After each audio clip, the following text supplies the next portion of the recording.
Kill the Boer is not heritage. It is hate speech, a full frontal response to the lies cloaked as culture. Let us get one thing clear, and let us say it without apology. Kill the Boer is not South African heritage. It is not culture. It is not a revolutionary anthem.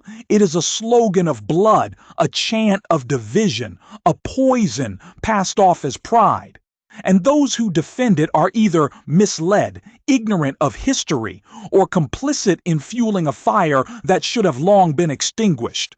But for the sake of argument, let us momentarily grant the claim that kill the Boer is heritage. Let us give that lie the benefit of temporary acceptance. Even then, how do you defend a so-called heritage that breaks the spirit of the very people who feed the nation? Farming is brutal, relentless, and often thankless work. Farmers rise before dawn and wrestle with the land, battling drought, theft, debt, wild weather, and now murder. Yes, murder. And what do they get in return? A crowd of youth, led by a wealthy man in designer shoes screaming for their blood. Tell me, what country chants death upon its food producers? Not a country with a future, not a country with a conscience, and certainly not a country with culture worth celebrating.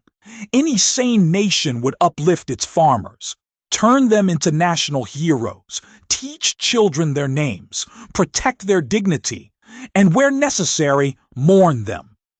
But not in South Africa. Here, we spit on the people who feed us and call it heritage. Well, let us now return to the real facts, not the propaganda, not the staged revolutionary theater, not the Soviet-flavored leftovers reheated by Julius Malema, the real history. 12. The founding of the African National Congress. This is where heritage begins. This is where the black intellectuals and moral visionaries of the time stood up, not with guns, but with reason. The ANC was founded on two clear pillars: to unite black South Africans, regardless of ethnic origin, to engage the colonial authorities, British and Afrikaner alike, through petitions, reasoned dialogue, and principled protest. Kill the Boer was not in the DNA of the ANC. What was? Strategy, diplomacy, long game politics, the politics of John Dube, Sefako Magatho, Pixley Kasime, Sol Plaatje, and Reverend Walter Rubusana. These men traveled to Britain. They were received in Whitehall. They sat in rooms of power. They were not turned away. They were not exiled. They were heard.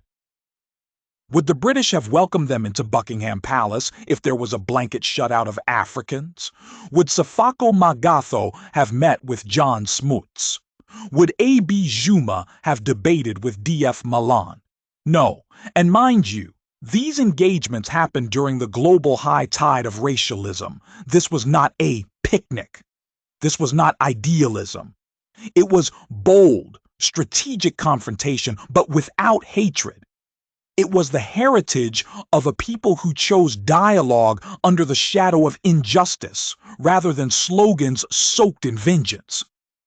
So where did Kill the Boer come from? From the infiltration of Soviet communism into the ENC through the back door of the armed struggle. From the ideological marriage between Mandela and Joe Slovo, a committed communist who established Umkhonto we Sizwe, MK. Not as a continuation of ANC heritage, but as a radical departure from it.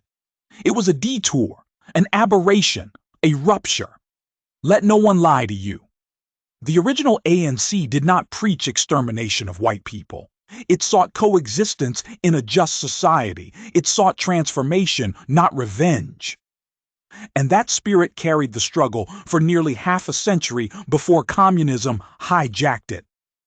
And here's the irrefutable truth. Democracy was inevitable, with or without MK, with or without bombs. The 1980s saw the global collapse of colonialism. The Berlin Wall was falling. The Soviet Union was dissolving. Sanctions were tightening. Internal resistance was mounting. The world was shifting. But the communists could not wait. They had to dramatize. And now Malema inherits this theatrics, this B-grade revolution cosplay, drenched in sweat, screaming for blood, and calling it culture. Let's be blunt. Kill the Boer is not struggle heritage.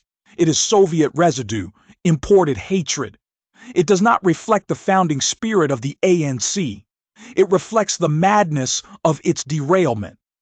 To chant kill the Boer is to chant the death of the food basket, the death of coexistence, the death of reason. It is not heritage, it is a shame, a cancer in the soul of the nation. And let's end with this. If Julius Malema screamed kill the Xhosa or kill the Zulu, he'd be arrested by sundown. But somehow, Boer is fair game? Enough lies. Enough cowardice. Enough muzzled minds. This is not heritage. This is hate. And we will not stay silent.